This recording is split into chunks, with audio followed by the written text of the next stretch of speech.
Sometimes you can be asked questions like, what do you stand for? And oftentimes we think about patriotism and human rights, social justice things, and all of that kind of stuff, and which is all, just it's wonderful. We all have things that we hold dear that mean a lot to us, and things that we stand for. I think about the early Christians, and I think about the Apostle Paul.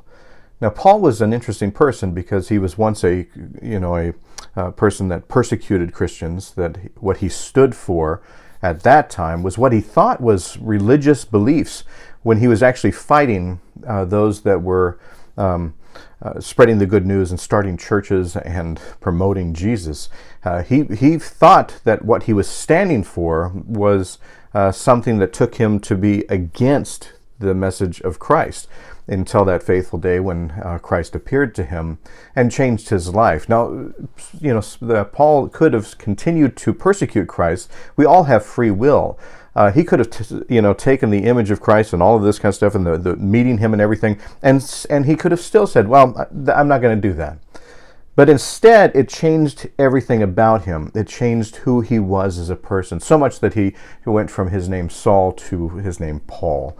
And he started so many other churches. And one of the things that he's known for is opening the churches beyond the gates of the Israelites. Now, Jesus was a Jewish person, and the early Christians really did consider this a Jewish faith. He was answered by prophecy, all of that kind of stuff. So to them, in order to be a part of this, you had to be Jewish. Well, Paul was the one that was reaching out beyond the doors and reaching out to people that were considered outcast, really, pagans, people that worshipped other things and other gods and had other traditions that had very little to do with the Jewish traditions and law of the Torah and everything like that. And Paul was saying that it doesn't matter for that. And the main thing was circumcision. A lot of the early Jewish leaders felt that if you were going to be a Christian, you probably should be circumcised, meaning the symbol of becoming Christian. Or becoming Jewish. You should become Jewish. Paul was saying that by Jesus' fulfillment of the Jewish faith, opening the doors to all nations, it meant that the people that came from beyond Judaism shouldn't have to succumb to their ancient traditions and laws. Now, this is something that he stood for very much. He brought a Greek named Titus to the council of the very early disciples, and he refused to have Tyson circumcised. While some thought that he should, Paul stood up for him and said, this person takes Christ into his heart. We shouldn't have him do this because he's not Jewish. He's Greek. But you know what? That changed because early on, when Paul was first starting out as a Christian, he brought Timothy to the same type of situation.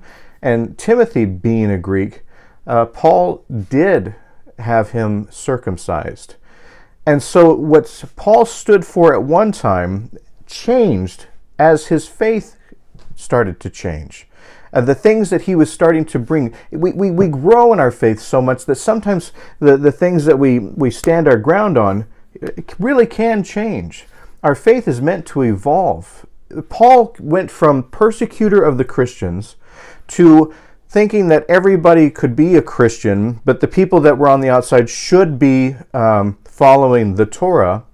But then he grew from that and realized that he needed to expand more, and his message of love, the evolution in his heart of Christ's love, expanded so much to where he dropped even the idea of people outside of Judaism having to follow Jewish customs and laws.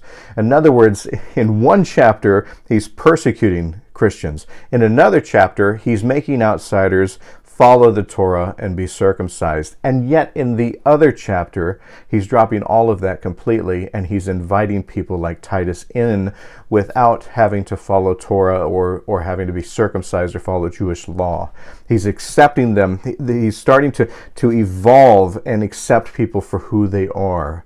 It makes you wonder, if Paul would have lived longer, if he would have lived in even today's terms, would he look at things in a different light in some cases? Would his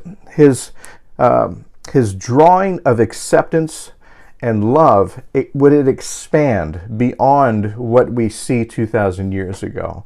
The circumstances were much different 2,000 years ago for a lot of people than they are today. And the circumstances that Paul was primarily about was welcoming people into the Christian fold. And it's just the technicalities of restriction and conformity that he once was a part of has changed. By the time that we get to his letter to the Galatians, he's talking to a lot of pagans there, and he's telling them, you do not have to be circumcised, even though at one time his actions showed that he did think that you had to be circumcised. A lot of things, if the more that we follow Jesus, the more we walk in Christ's shoes, and the more that we really, really embrace that message of love, the original message of Christ. Love yourself, love your neighbor as you would yourself. The more that we embrace that, the more it can change, the more we can grow, and the more our eyes and our hearts can be open as we take in this faith. If our faith is calling us, and we feel this faith, but yet we see ourselves just standing still and not doing anything, and having a hard nose about things that we still had a hard nose about before we even became Christian, something needs to change. Because if we are walking with Christ, that is a walk forward. That is a walk together with Christ, forward, with a message of love, of kindness, and of acceptance. Love God, love yourself, and love your neighbor.